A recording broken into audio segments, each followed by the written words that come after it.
want a sitting at 10 o'clock, a normal sitting before the budget vote, then we can we can request the programming technical team to look for that time. We are currently dealing with budget votes.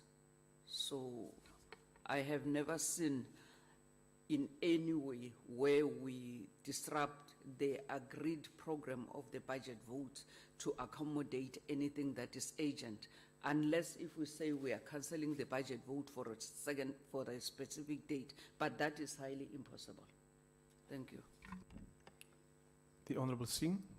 Thank you, Chair. Chair, I think if we look hard enough, we'll find time. If you look at the vote one presidency, you note that we're going to finish after 8 that evening.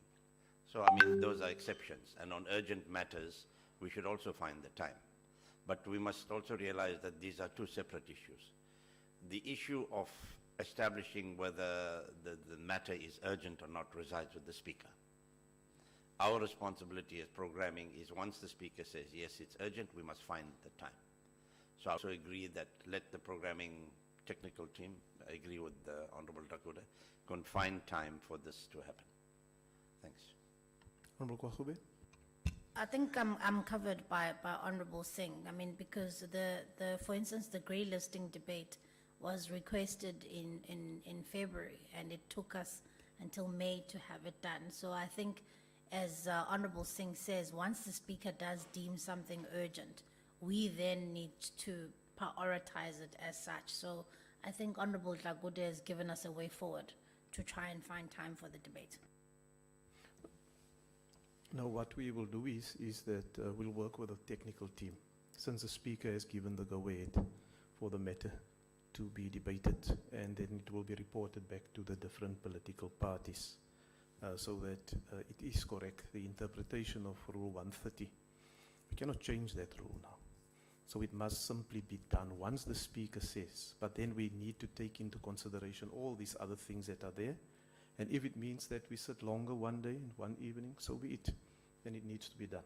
But I think the general consensus is, the spirit is that it must be done. And the programming whip technical team will look into it and will revert to you in due course. Programming whip? Thank you, Chair. Just for my clarity, is that the program is presented before the programming committee of the National Assembly is accepted. Then the other task that needs to be done by the technical committees and follow the due consultation processes will unfold. Thank you. Thank you. Honourable members, item number 8. Colin, is there any announcements?